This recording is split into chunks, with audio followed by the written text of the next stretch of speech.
This is channel 253. Beep, boop, boop. Hi, everybody. Welcome to the Grit and Grain podcast, coming to you guys from the historic Parkway Tavern in Tacoma, Washington. My name is Matt McLaren. I'm here, as always, with Ron Swarner. Hi, Matt. How are you? I'm good. How are you? I'm good.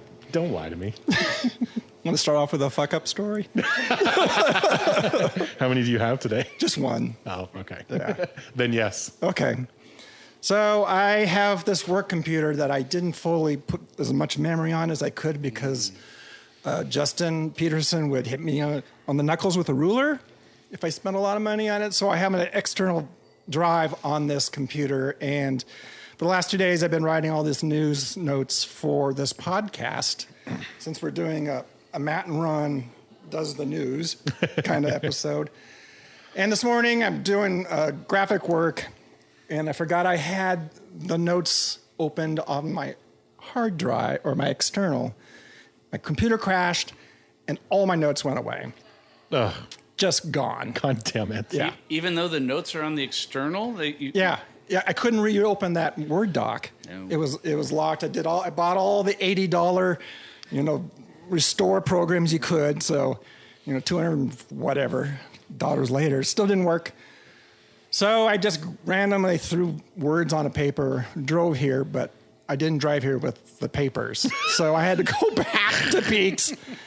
And now I'm here drinking a Chuckanut Hellas and feeling better.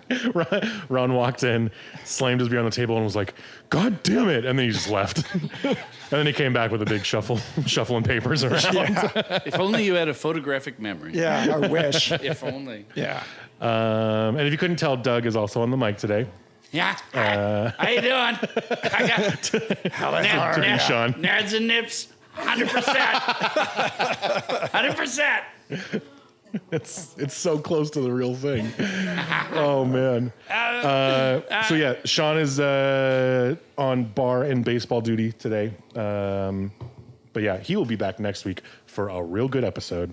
So hopefully everybody comes and hangs out next Wednesday. It's gonna be great. It's gonna be good. Yeah. I'm not gonna tell you who yet. It'll just be a spicy surprise. What are we calling this episode? I don't know. So, like Ron said, we're kind of just doing sort of a beer news thing. We haven't really done anything like that. Mm-hmm. And we've actually gotten questions like that. Like, one of the comments that we get a lot is like, people feel like they're just in the know a little bit when it comes to like the beer world. Mm-hmm. And it's cool to, if you're listening to us hoping to like gain some of that knowledge, that's awesome. But we could probably dedicate a little more time to some of those things. So that's what this episode is. We're just going to talk about what's going on in the beer world in the Northwest, but some stuff that affects, everybody. Mm-hmm.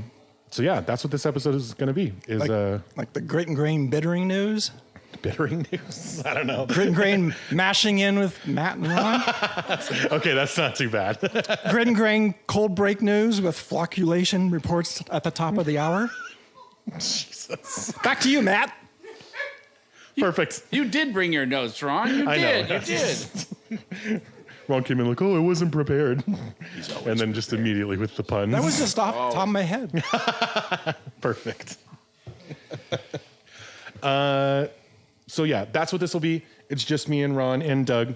We figured after all of the fucking incredible guests that we've been able to bring in for the last, few episodes. We let you down. We just want to give everybody a baseline for their expectations going forward.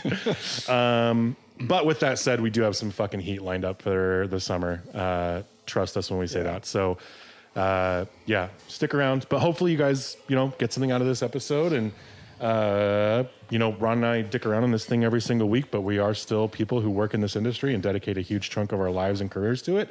So if there is some sort of like behind the scenes, how the sausage is made type info, you can probably find it here, and hopefully you'll find some on this episode. Before we get to all that though, what are you drinking, Ron? Chuckanut Hellas. Yeah, you said that. Yeah. What's the other thing you have? I don't know.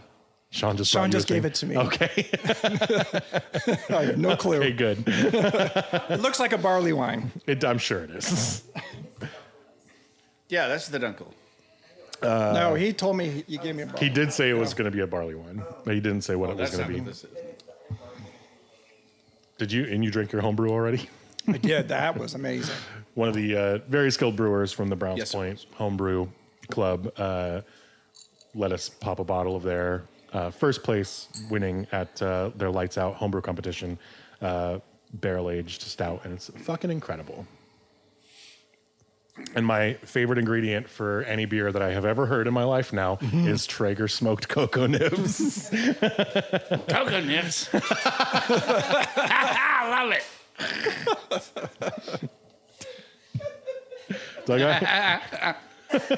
I do love you, Doug, but I can't tell if I love your Sean more. I don't know. Doug, what are you drinking? I do have the Dunkel there, I believe. I have a wit of some kind. This is Holy Mountain's Wit. Holy Mountain's The wit. White Lodge. White And Lodge. it is Holy Mountain, White Lodge. And then this, what am I drinking, Phaedra? The Chuckanut Hellas, which is excellent as well. Yeah, Ron and I are not drinking the same beer today. That's weird. It is weird. That's Kind of feel like you're cheating on me a little bit, but that's okay. It's another fuck up story. This is the beginning of our fight. Yes. This Hellas is fresh. It is fresh. Yeah, hopefully that Hellas is some foreshadowing to a future episode. Oh, that would be lovely. So like I said, we're talking beer news stuff, and one of the things that Tacoma has been like wrapped up in, Tacoma Beer World has been wrapped up in for the last 3 weeks, 3 weeks has been Peaks and Pints Tournament of Beer, which just wrapped up. Who was the winner, Ron? E9's Dawn of Time. Fuck yeah. Woo! Yeah. I was that was getting real close at the end there. They had some close games. For sure. And it for anybody who wasn't following, E9's Dawn of Time beat out Boneyard's Bonafide Pale by like 30 votes. 31, yeah. Yeah. Which, like, for perspective, like, Ron gets thousands of votes a day in this tournament. It's true. So 31 is like pretty good margin. Yeah. It's like a pretty thin margin, man. Yeah. How are you feeling now that it's over? I feel better because I did it this year on the Peaks and Pints Instagram stories. I had to stay up pretty much to midnight every day for 3 weeks. So And at some points, at several games were decided in the last 5 minutes. So I had to have copy ready for 2 wins, and then just push the button and put it in, push the button. Yeah. So you were writing a South Park episode every single day. Pretty much. Pretty much. So we've talked about that. You were doing it on the website before, and then this was the first year that you've switched it over to Instagram voting. Exactly. I was using just on the website, but it wasn't very scientific. It was scientific. It just there's a way to cheat. There's a way to cheat. There is a way to cheat, and many nights when I had it on just the website, I was deleting the same server address over and over and over again. People were stacking votes. Yep. You fucking turds. Yeah, it was. It's not sporting. It was added stress. So this year, everything was right there in front of you. You could see who was leading the entire day, and I could see the back end. I loved that part. The Yeah. fact that you could actually see. I was getting friends, like random sort of beer nerd friends, just texting me, like, especially when there was like close rounds that they didn't think should have been that close. Yeah. They'd be like texting me pictures of the Instagram stories and the voting tallies and going like, "What the fuck, man? What's going on with this?" Yeah. And that was like way more engaging this year in that way. I thought. I agree. So the cheating aspect, is there any way to identify, was there any consistency to the cheating? I could figure out, what beer was doing it. Yeah. And have you talked to Shane about this since then? No, I would fix it so it was legit, but man, it was added stress for sure. And I did 5 of them at the Weekly Volcano before I did the beer event on a website. Because Tournament of Tacos was in 2010. Yeah. Moctezuma's won that one. 2011 was Tournament of Pizza. Katie Downs beat Apollo Pizza, and Mike Lay owned Apollo Pizza then. Oh shit! Yeah, so he was at the Schooner. I didn't know who he was, but he was at the Schooner with Katie Downs' group, and we did an in-house vote also during those tournaments. And Yeah. so it was fun to look at the photos now. Oh, See totally. him sitting there. That's so funny. I didn't know He still had the same beard and the same bald head. Yeah. Mike has looked the same since, I mean, I met him in 2013, 2014, and he does not look a day older or different in any way. Yeah. Tournament breakfast 2012 was Moonrise Cafe in Lakewood. Tournament sandwiches in 2013 was Oliver Sandwiches in Edgewood. They won with the lobster roll. They beat out Chris Blund and Stink. Yeah. Dang. That was huge. And that party was at Massa. Nice. And then 2014 was Tournament Burgers, which was the last one, and Westside Tavern in Olympia, which was a hole in the wall, and they completely redesigned it, made it nice. Beat Chef Hudson Slater's burger at Maxwell's. Oh, boy. And that tournament was held at down at McConey's. Mm-hmm. And that's the last thing I did before I left the paper, pretty much. That was the Tournament of Burgers. Yeah, Tournament Burgers. Yeah, so it goes for 3 weeks. The public nominates the beers. I tally all the votes up and seed it accordingly to 4 regions: Northern Washington, Southern Washington, Northern Oregon, and Southern Washington. And the 3 weeks before, I drive around in both states and drink them all, and then come back and for 3 weeks run the tournament. That's insane. It's dedication, right? Yeah, it's fun though. I mean, that's the main reason why I do it. Is it's fun. Besides good marketing and with the papers, it was good readership and and to promote the beer. It keeps craft beer. Craft beer is fun. Faces. It keeps it in their faces. Yeah. I still can't believe that you and I just ran into each other fucking 3.5 hours away. Yeah. And that they lost to Odd Otter. I know. Yeah, Ron and I were like looking at the brackets before this and just like circling some of the fucking upsets. And we've talked like on the podcast before about how Odd Otter in downtown Tacoma is like coming up, and the brewer there is doing a really good job in terms of like, going back to the drawing board with some of his beer recipes and really like pushing them forward, making them contemporary. And you actually kind of saw it because they were paired up against Wet Coast Baroness Pale. Right, first round. Yeah, which like if you're a local and you've had that beer, like that's one of the best beers Wet Coast has ever made. And Wet Coast is typically in the Sweet 16. Yeah, that's true. I didn't even think about that. They have been top 16 in most of the time. To see him go out round 1 was surprising. It was surprising for sure to see it be like Odd Otter, which this is for sure the year that they have done the best. Which is awesome and fitting because they really are doing a great job there. Yeah. To take out Single Hill. Yeah. And I was talking to Shelby about it actually. I was there, we were there yesterday. And he was like, we were just talking about this, and I was like, yeah, man, like, good job taking out like the fucking undisputed kings of hobby beer in the Tournament of Beer. And he was like, yeah, I was pretty proud of that. Made me feel like I was doing a good job.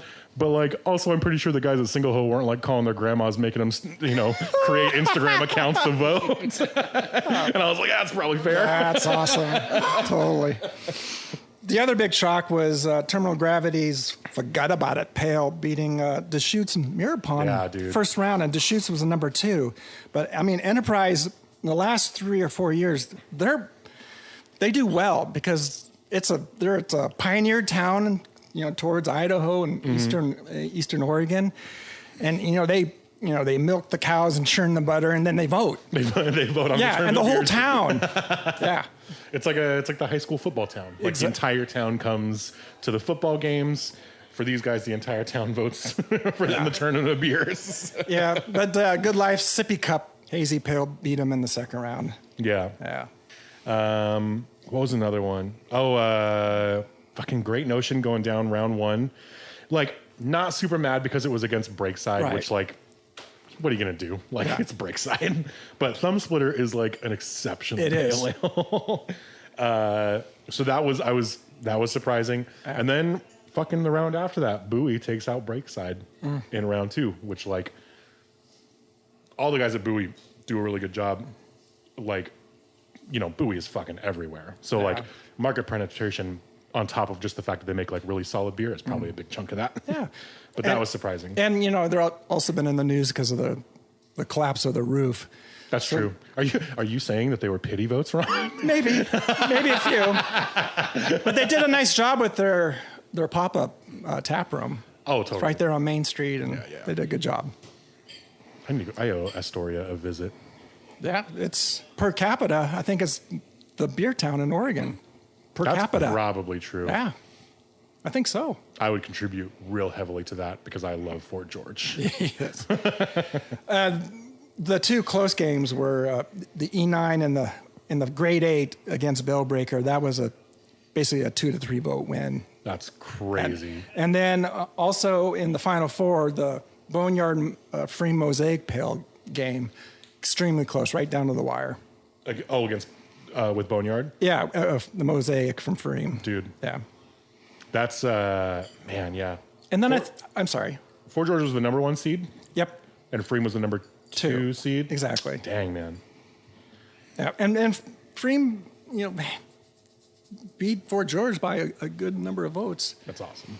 But I thought Johnny Utah would maybe eke out a win against E9, but E9 kind of handed it to him. Right. So, 2 years in a row. 2 years in a row. Taking out that shit. Well, that's awesome. Thank you, as always, for doing all that, Ron. It is like one of the most fun bracket things. It to is follow fun. every It's year. exhausting, but I have a good time. Yeah. And people got into it this year. Yeah. More so than ever.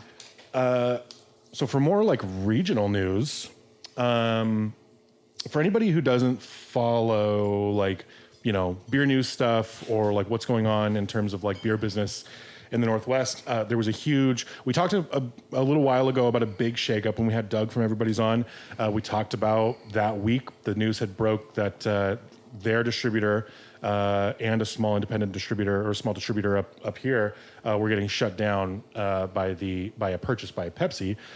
So that was a big shakeup in the Northwest in general, and like that's even a national news sort of thing. Mm-hmm. You saw it on all kinds of like regional news sites. So the one that just kind of happened recently that followed this up is kind of tangentially related, but so basically.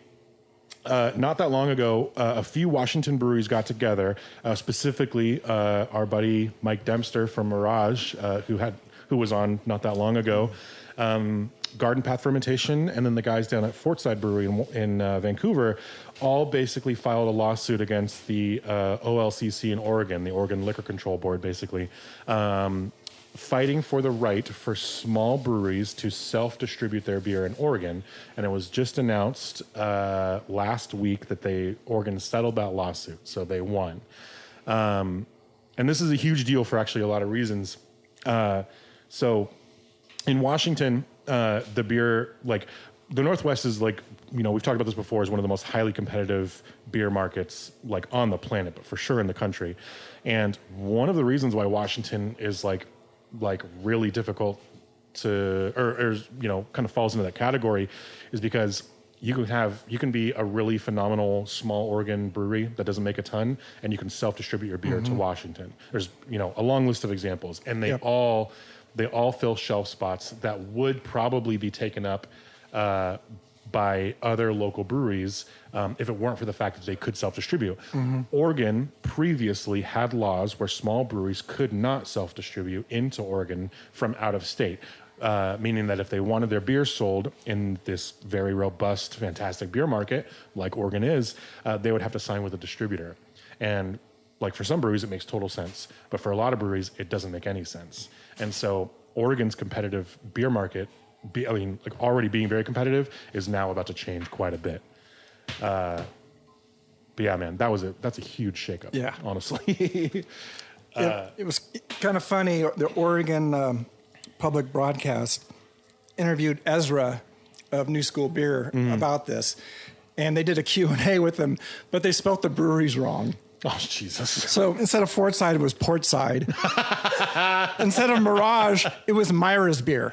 God damn it. MIRA''S. So it's clear that those motherfuckers work for large distributors in Oregon. And sadly, Ezra's name's tagged to it. Because they did a Q&A with me. Yeah, so that everybody in Oregon who wants to find the breweries now has to Google the wrong name. Right. Yeah.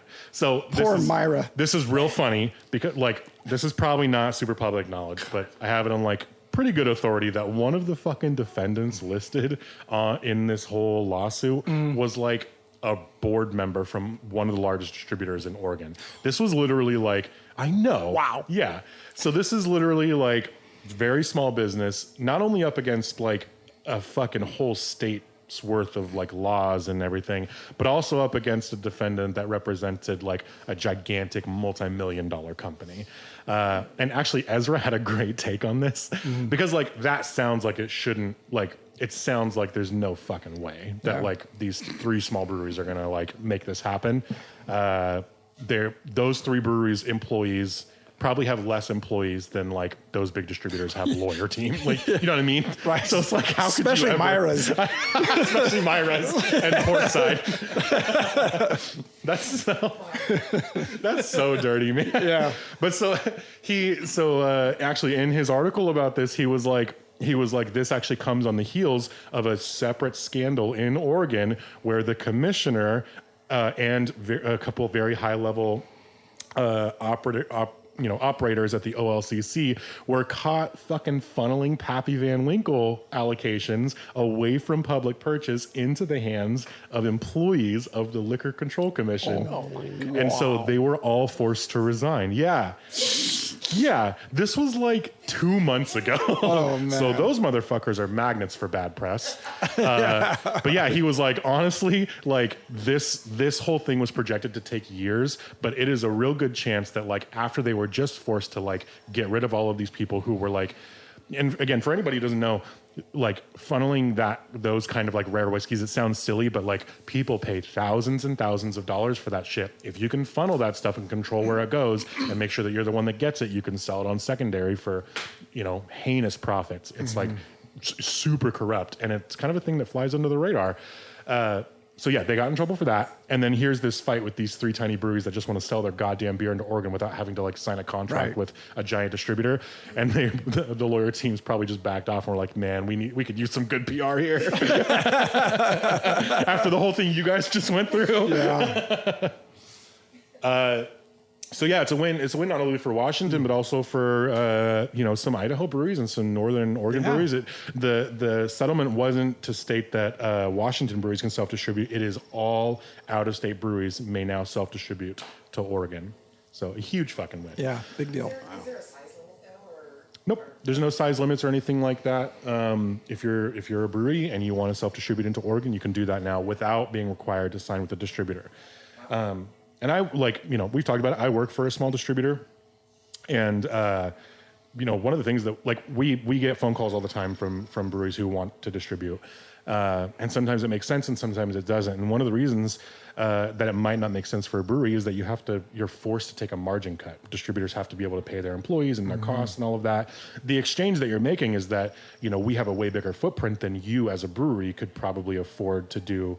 Unless you invested a ton into like your internal operations. For some breweries, that makes total sense, and they can self-distribute across an entire state. For other breweries, it might not make as much sense. It's cheaper for them to take a 30% margin cut and sign with like a small distributor, but you have to have the choice. Like the point is that you have to have a choice, and especially for somebody like Fortside, who already has a distributor down there, so it wasn't even really their own rights they were fighting for. But there's a lot of Vancouver breweries who could drive 20 fucking minutes and sell a shitload of their beer into Portland, and they can't do it because they're like, I can't afford to take the margin cut, or have my beer sit in like a crappy warehouse and not be sold, by these large distributors. And so, yeah, man, the right to be able to choose whether or not to sign with a distributor is such a huge deal for small breweries. So yeah, it's a big win, man. And again, another national news thing, another national news kind of shakeup in the Northwest. But yeah, kudos to Dempster and to Mike and Ron up there. Absolutely. Like those fucking guys. I called Mike after the news came out. Yeah. And he was like, hey man, what's going on? Everything okay? And I was like, I don't know. You tell me, you fucking troublemaker. He was like, oh man, I don't know if that's supposed to be public news yet. And I was like, well, people wrote about it. So just calling to say how much I love and appreciate what you're doing, man. Absolutely. Because that's a big fight to pick. Yeah. Speaking of Vancouver, Brothers Cascadia are opening up a second tap room downtown Vancouver. I know. Yeah. So they have one in Hazeldale, their original, but they're they're moving into The old Mavs, I think. exactly. Yeah. Yep. One of the original breweries down in downtown Vancouver, and it's going to be food centric. So they're cool. they're putting in a giant kitchen and hired a chef. So they're going to making a strong run at the food. Good for them. Yep. Also, there was one more thing. They took Rogue's 5-barrel system, put it in there. Where that was floating around at. I know. I was like, where did they even get it? And then there was all the whoever was there before, Brothers Cascades moving in, had a 25-foot ice bar. Yeah. So it was still Mav's Tap House. Okay. Really phenomenal craft beer spot. The owner there, Callista, is like she's an animal. Like has an incredible incredible taste in beer, and had a great selection.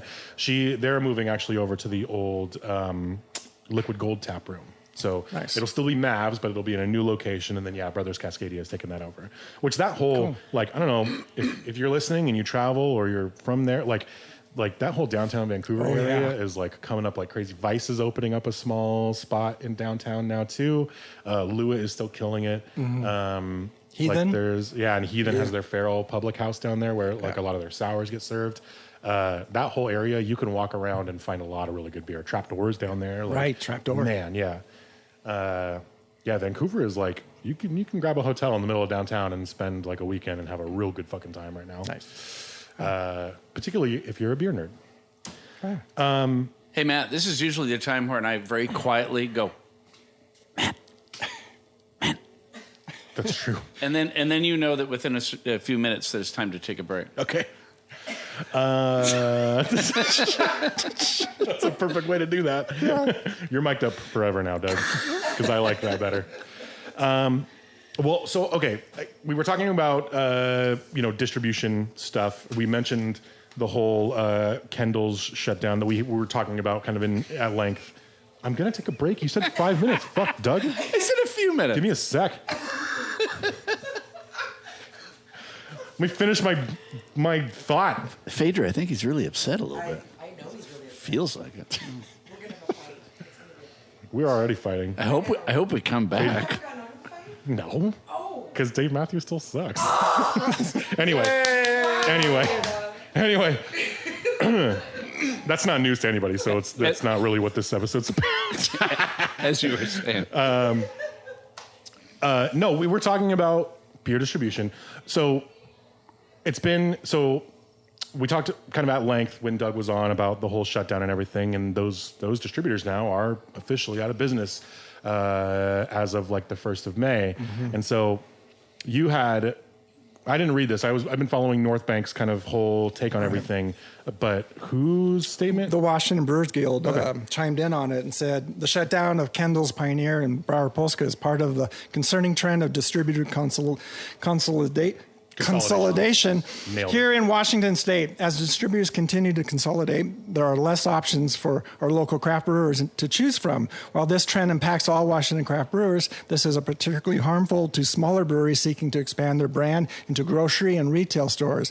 More options in choosing distributors offer the ability for our Washington craft brewers to find the right fit as they look to grow their business. Yeah, which is, that is the take. Yeah. Is like, the less options a small brewery has for increasing the reach of their beer, the more difficult it is for small craft beer to like take its earned hold on the market and like their market share. Mm-hmm.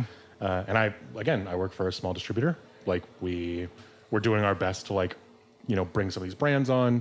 That's really hard work. Like that takes a lot. It's like meetings and contract negotiation and things like that. And then also like planning out logistics. We're a small independent distributor, so we don't have a ton of room to bring on everybody, as much as we don't want to see any breweries actually like have to shutter because they don't have market access now. Mm-hmm. But yeah, man, it's getting fucking lonely. Has everyone here. found homes? No. Wow. Yeah. And we're like, there's people who are calling every day like, hey, we want to hear from you guys. We want to hear from you guys. We're like, mm-hmm. Yeah, like we'll call you back as soon as we finish these other 10 conversations. I promise, we want to talk to you guys, but we just need to see how everything else is shaking out. And yeah, it like shifted our priorities so much in terms of just like how we think about logistics, how we think about finances and things like that. And it's like brutal. And it's, it's like good problems because, out of this, like we will have some extra business. Like that's no secret or whatever, but it's also really shitty because like when guys like Browar are still out there and like there's still small ones, there's River Barrel, Stoop kind of does their thing, but they just operate so differently than Browar did. So it was like when there's another person and there's another distributor out there who kind of operates in the same way, it's not really you competing against them. It's just like, well, you guys do what we do. And if more people choose your beer, more people are likely to choose our beer. And when it's just like one of us left or like one, just a couple of us left, it's like tougher for sure. For sure. But yeah, those are two big, like I said, big like national news shakeups just in the past few months, which is crazy. But yeah, we're going to take a quick break and we will be back with more beer news in just a minute. Welcome back, everybody. Thank you guys for hanging out. During the break, I didn't get a new beer, but I didn't talk about what beer I was drinking before, but I do just want to say that this Holy Mountain from the Pale Mist is fucking delicious. Yeah. I also want to give a quick shout out to Channel 253. I know you guys heard the details on the break, but please do go support those guys. Doug, our wonderful producer, is Channel 253. And, Sounds just like Sean. And their network of podcasts is amazing. And I was telling Doug before we even started that I just listened to the most recent Nerd Farm podcast with my buddy Austin, who was talking about some of the bank closures that have been going on. And I learned way more than I expected to in that 30 minutes. And Austin's also a fellow beer nerd. Good guy. So yeah, Nice. Please do go support Channel 253. Check out their shows. I promise you will be much more enlightened as to what's going on in Tacoma. Otherwise, and speaking of Doug, we are actually going to go over to a quick weather report since this is a news episode. So here's Doug with the weather. All right, let's take a look at the grit and grain weather map. Chance of precip today, 82%, dropping to 24% tomorrow. Got flustered, mixed up Puyallup and Sumner on the big map. Chance I'll ever get to report the beer news, 5%. Chance grit and grain news makes me wear Russian rain hat slicker for rain forward weather forecast, 100%. Hate Fridays. Grit and grain news team drinks once pantsed me during podcast. High today, 54. Low tonight, me. Excellent. Thanks, Doug. Thank you. Now we know. You got it. Looking forward to this weekend's weather. Oh. All right, focus. So yeah, we spent the first half talking a little bit about Washington and Oregon stuff. We're gonna dial it in a little bit and just talk about wonderful local things happening. And we're going to start off by talking again about Pike's Women in Beer event. So you guys might remember that Charlie mentioned this. Charles Finkel mentioned this on his episode when he was here. But on the 22nd, as part of Seattle Beer Week, Pike's Women in Beer event is returning. And then he mentioned it again, of course, but this event is supporting the Roseanne Finkel Diversity in Brewing Scholarship. Who is Charles's wife and also just separately a fucking incredible contributor to the beer world in really the world, honestly. But certainly in Washington, certainly in the United States. So this scholarship actually very specifically benefits the new brewery certificate program that's part of UW's viticulture and enology program. And it's, an awesome cause, honestly. Yeah. And this event is crazy. It's super interactive. They're going to have speakers there. They're going to have, guided tastings with some of the most prominent women in the beer world in the Northwest. There'll be food pairings and then just like networking opportunities with other like very forward-thinking companies who are trying to promote and prioritize diversity in not only the beer industry, but also other industries around Washington, which is like awesome from top to bottom, man. Definitely. Head brewer at Pike, Leslie Shore, she and the other women at the brewery brewed a beer for it. Yes. Called Respect Cryo IPA. Yep. It's out on the market right now. I know. It's a beautiful green can. I don't know if I can think of a brewery that has had a more effective like renaissance than Pike has with this rebrand. Totally. Because every beer that I've had from them recently is like, it does not taste like it is being brewed by a brewery that is as old as Pike is. Right. Especially when you look at like Bridgeport closing and COVID kind of tore down these like pillars of the craft beer world. And a lot of people commented that, there's a lot of reasons for that, but things like, being like a quote unquote legacy brewery can be really tough in this, as we mentioned in the first half, very competitive beer market. All of these new breweries are coming up. They're pushing the envelope in many ways. And if you're an older brewery and you're still brewing the same type of beer that you were brewing 25 years ago, it's going to be really tough to convince people to choose that beer over and over as this new stuff comes up. And obviously Charles, in his fucking infinite wisdom, was like, "Oh yeah, we need to update everything here." Yeah. And they Nice have job. so well. We should have him on. I know, we should have him on. So yeah, if you haven't gotten your tickets for that, you absolutely should. It's a fantastic event. And all of Seattle Beer Week is just going to be off the fucking hook this year, because I've been following some of the events and they're going to be awesome. Is Pine Box going to do their 12 Randall night again? Oh, I don't know, love that actually. So much I fun. forgot they did that. Yeah. Oh man, that's a good question. Yeah. I'm going to go look and find out. Or I'll ask. It's fun. I'll ask our Pine Box rep. Yeah, and then actually, tangent, speaking of women in beer in the Northwest, this is it's still beer news, but we've talked a little bit before about the Cicerone program. We had Ricky on from Haas Farms, who's an advanced Cicerone. I'm an advanced Cicerone. There's really only a few in Washington, and there's really not that many in the world. I think there's maybe 140-ish now, 150. So the newest round of advanced Cicerone certificate holders was just announced about a month ago, and the newest person, one of the newest people, so there's only two people that passed this last time, and one of them is Shauna Cormier, who is from Seattle Beer School. So Nice. Washington has their fifth, I think, advanced Cicerone, fifth or sixth. Congratulations. That's But awesome. yeah, congrats to Shauna. If you're not familiar, Seattle Beer School is fucking awesome. Her and her partner Jess do these wonderful education sort of centric beer events around Seattle, and it really, the whole thing is just to increase accessibility of the beer world to everybody, but certainly to the women in the community who, it's like these are two really knowledgeable, powerful women in the beer world, and showing women that it can be accessible and not just white man dominated. Right. Not like this podcast. But no, they're awesome, and they're very unapologetic about that approach, and it's great. It's exactly what we need, and Washington is blessed to have a lot of really skilled women in the industry, and it's because of influence of Shauna and Jess and those guys. So it is no surprise to me that she's passed this fucking exam. And actually, they do have a podcast, just so you guys know. I don't know how often they put episodes out, but I've listened to it before. But it's called Cheers to Beers. And I think they've put up episodes as recently as like a couple months ago. But they've had awesome guests on there.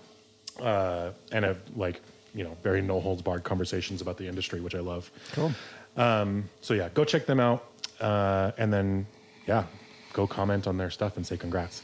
Shauna, if you're listening, we would love to have you Yes, please. down here to talk with us about all the shit that you are doing, because you are a behemoth in this industry, and we would love to talk to you.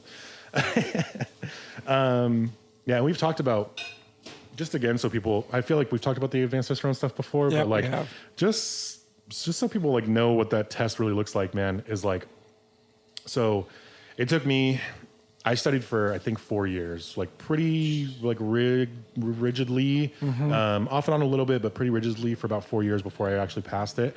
And it took me 3 shots. It took me 3 tries. So the first time I took it was only 6 or 7 months after I passed the certified Cicerone, which is it sounds like a long time, but it's not enough time to pack in everything else that you really need to know. So the exam is 8 hours. So it's 8-ish hours. I think you're there for 10 hours. But it's brutal. It's in the morning time. Yeah. Yeah. It's I realized that I Pins had in your eyes, or what? oh my god, man. It's okay. So yeah, you're there for roughly 10 hours, but so the morning time is 3 hours of written testing. And so you have roughly 150 short answer or fill in the blank questions. And then you have 4 essay questions, which are the longer they are, the better it is, but they're roughly 5 to 8 pages each. of handwritten. Like So this is essays. stuff without even like drinking beer and tasted it and talking. No, about this it. is just the written bit. Just Just the written bit. coming And in so with the information you. in those 3 hours, you take a quick break and you go and do an oral exam, which is like really tough. So you get called away. You have like 10 minutes, and you sit down, usually with a master cicerone. My oral exam, I had one with Pat Fahey, who was one of the coordinators of the Cicerone program, but he asked me about pairing food and beer. And you have to sit there and fill 10 minutes of time explaining everything about the beer that you know, everything about the food dish that you know, and why they might work together, and then why they might not work together if they don't, and then what other options you might give. And it's just... Now, if you're good at that, which you are, you must kind of enjoyed that section, didn't you? I had a terrible time on that Really? section. Yeah. And I love food and I love beer, but it was so hard. And there's intentional curveballs too. So like all of this too is in the middle of your thing, right? So like you're doing your written exam and you have a block of time where you don't get to be there doing your written. And so that's stressful too. You're sitting there thinking about all the shit you're not writing down while you're trying to like convey this information. So I had a Vienna lager in front of me and then like this like Trader Joe's like Asian noodle salad. And that's like a curveball because like there's things that do work and there's things that don't work. And the idea is just that you just need to sell it. Like you need to be evocative with your language. If this is a person ordering this dish from you and then asking if this beer works well with it, how do you explain it to them one way or the other? And it's really tough. And then my second one, so that's the beginning. And then you do an hour-long tasting. And the tastings are like, they're really tough, but it's like a whole separate thing you could go through, but it's off flavors, it's style identification. And then you take a quick lunch and then there's another 3 hours of written exam after lunch and then another 150 short answer and fill in the blank questions and then another 4 essays and another oral exam. And so mine was in front of one of the authors of the BJCP style guidelines asking me to describe everything I know about a particular style of beer. So it's not like you can even like salesman bullshit it. Like you just have to know because this motherfucker wrote the shit that you studied. What beer did you pair with lunch? What? Yeah, exactly. we couldn't drink. Oh, bummer. Couldn't drink, couldn't talk about beer, which also, that's like so brutal because they should really put us in separate rooms because they put a bunch of fucking beer nerds from all across the world into the same lunchroom and we're all eating our like little ham sandwiches and everybody's like, okay, you can't talk about beer during lunch. And we're like, yeah, there's nothing else to talk about any of us. We are all just beer. So who is the adjudicating body? The Cicerone certification program. Okay, so it's it's where are they located or what's Chicago. their history? Okay. Yep, they're located in Chicago. Very similar to the sommelier, the Court of Sommeliers. Okay. And there's other things. The Court of Sommeliers? It is the Court of Sommeliers. It's official. That's very good. I know, it would sound fancier, wouldn't it? It would. But yeah, it's a parallel program. There's 4 levels. The only level above advanced, which is where I'm at, where Ricky's at, where Sean is at now, is the Master Cicerone level. And there's roughly like 22 people in the world who have passed that. And there are levels of advanced? Or there's like No. 1, 2, 3? So it's advanced is the 3rd of 4 levels. Okay. Yep. Okay. And it's a newer edition. It's only been a part of the program for like 10 years, maybe 12 years now. The program itself is a bit older than that. So when do you go in for the 36-hour test for the master's program? I know you're joking, but that's how fucking long it is. I'm not kidding. It's 3 days long. I'm not kidding. You have zero chance to post your dinner plates on Facebook. I don't know. My wife has been very patient with me while I did this whole shit. So I told her I would wait. Probably thought you were having an affair. I don't know, maybe.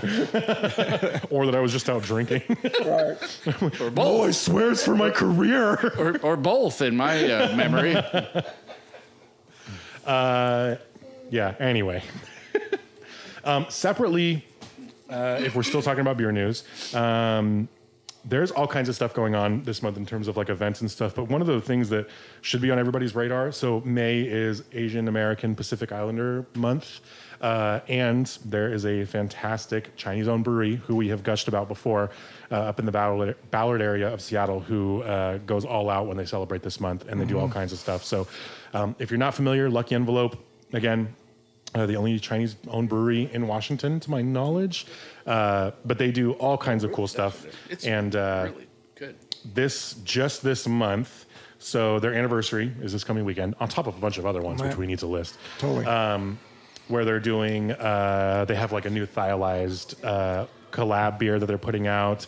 And then they got invited to Goat Fest this year, which is like a really cool kind of invitation only Doppelbock event that Varietal does over in jealous Yakima. about that. I know I can't go this year, but I cannot fucking wait. So yeah, they're going to be at Goat Fest, which is like there's not that many breweries that get to go, and it is certainly a recognition of like somebody's lager prowess, for which Lucky Envelope has plenty of pedigree because they are GABF medal winners for their lager work. So they're doing an event this year that's just tea beer day, and so they're going to have 4 tea infused beers on, and these guys do tea infused beer better than anybody else. And one of the reasons why Lucky Envelope is so awesome is because their cultural heritage is folded so well into their beer brewing identity, and this is a good example of that. The tea beers that they make are fucking incredible. So yeah, you guys should absolutely go up for that. And then they're doing a collab with Vice, who we actually just mentioned is opening up their second spot in downtown Vancouver. They have a collab with those guys coming out on the 20th. Nice. So if you don't yet, go follow Lucky Envelope and support those guys. They're awesome, and it's a good month to support small Asian-owned businesses. Wow. Yeah, who else is having their anniversaries in May? DeGarde, which is their 10th anniversary. It is. So, before they opened 10 years ago, Trevor and Lindsay went up and down the Oregon coast looking for that perfect terroir wild yeast, and they found one in Tillamook. Which is... Yeah. So it's a combination of coastal air and, farmland funk and cheddar cheese. And farmland funk is pretty... Yeah. That's... So Tillamook terroir is a whole thing. They set up shop, and this is their 10th anniversary, and it's definitely a beer nerd's mecca. Oh, yeah. I know people who are traveling for this anniversary. Yeah, and they have some heavy hitters that they're hosting. Oh, really? Side Project, Toppling, Anchorage, Monkish, Trillium, Other Half, Christ. Hill Farmstead, Austin Beer Garden, Block 15. And a bunch of others. That's you just named the top 8 rated breweries on the internet. It's going to be super cool. Which, if you need any evidence as to DeGarde's pedigree in this industry, that's certainly it. E9's also having their 4-year anniversary at the new at the Fawcett Place. I know. I wondered if Shane was going to go down to DeGarde, but they have their own thing going on. Yeah, maybe he'll take a day trip. Plus, Craft Brewers Conference is going on in Nashville at the same time. Yeah, fuck, man. Yeah. Now, what if we were to take the podcast to one of these events, sit down in the corner, set up the mics, and just every now and then you just wave somebody down? Just wave somebody down, talk to them for 5-10 minutes. We would drink well. That's what we would do. We would. Fucking DeGarde one. We could sit there for 4 hours and come away with an hour-long podcast. Well, we're going to have a test run on this during Tacoma Beer Week, just so you know. Okay. Give out tons of stickers. Which, you guys will probably start hearing news about Tacoma Beer Week festivities in the next few weeks or so. Yeah. I can't even believe it's that time already, but keep your fucking ears open. On Friday night at E9, they're going to unveil their new anniversary T-shirt. On Saturday, they're hosting several breweries, including Holy Mountain, Fast Fashion, and some cideries like Incline and Whitewood. Oh, nice. One of the first cideries in the state. And they're going to do a cornhole tournament with, I think that's on Sunday's the cornhole tournament.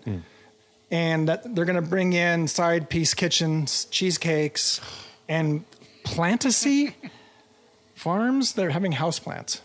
Oh. Yeah. There is a weirdly strong overlap between craft beer nerds and houseplant nerds. So that's smart. Oh, man. It's like fuck up story time. Yeah. I fucking don't know. Ron started with one. Yeah. So I'm in my head, I don't know if I have one. I was just saying, I fuck up on things all the time. And so it all just kind of blurs together. I was trying to think of a specific one. Let me tell you about the Rainier movie update real quick. Oh yeah. So Rainier Beer Odyssey is Robbie and Justin Peterson and Isaac Olson. Back in 1974, Rainier was struggling. They decided to do an in-house advertising agency. They went to find some people to bring in. They went to Heckler Bowker, and they met those guys, and they said, "Hey, you just do it." And then they made those world-class Iconic commercials. Stealable notions. Yeah. So in terms of this documentary that the guys are doing, our fellow Tacomans, they just finished the very last interview, and it was with Doug Fast, who did all the logos for Heckler. Whoa. And Robbie told me that he asked Doug to list some of the logos, and literally he goes, Rainier, Starbucks, K2, Cinnabon, Panera, New Balance, Ivers, Cadover, Precor, Preskis, Primera, Coinstar, Cutter's Restaurant, Zupa, Palisades Restaurant, Palomino Restaurant. Robbie said he did it for 150 businesses before he had to stop him. Oh my God. He just kept going and going and going. Holy crap. Yeah. He finally said, okay. I get the We point, get it. Man. Weird flex, but okay. Yeah. I thought that was interesting. Holy crap. Yeah. That's awesome. Though. Yeah. Like what hopefully they leave it in. Yeah. Right. All 150. Just, yeah. Oh, they'll find And there's more. That's like, Yeah, no, they're excellent filmmakers. They'll find a way to like speed it up or do some Yeah. sort of like. Or they should just do it interspersely between the whole film. Yeah. He's just reading through the whole film. yeah. Go back Just to cuts it. back to it. Exactly. That'd be awesome. They've got it. You know, Isaac's got it. Oh, man. That was better than a fuck up story. Well, yeah, shit. Thank you for doing some news with me, Ron. And Ted. Mashing in with Matt and Ron. I might be into it, actually. It's pretty nerdy, but that's okay. This was fun. It was fun. Yeah. Hopefully you guys come away with some cool stuff to check out and keep on your radar for the next, few weeks or months until we do another one. Ron just said down his. There we go. Okay. Almost forgot about this treasure. Just because you've done this much already doesn't mean you're off the hook I for thought that. I lost this one, but I didn't, thankfully. So settle in, folks.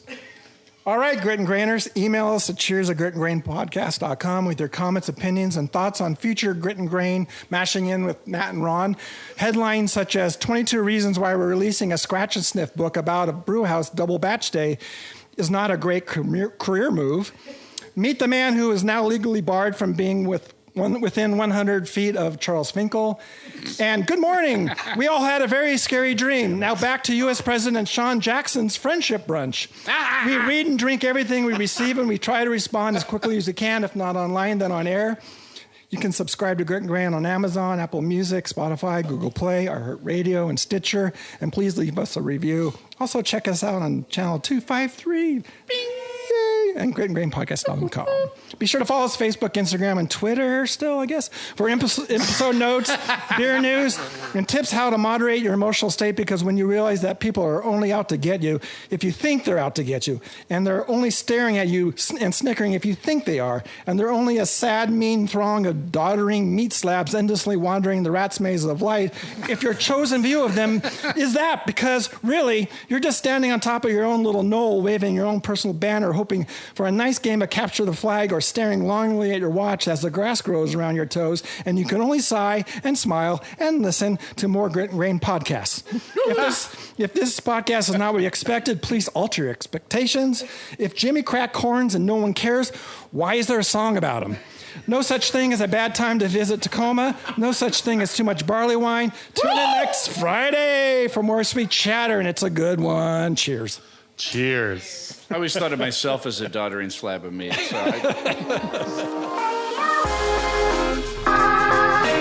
Thanks again for tuning in.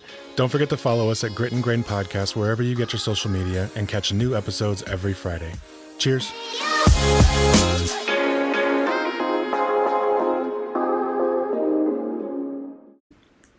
Good up. This is channel 253.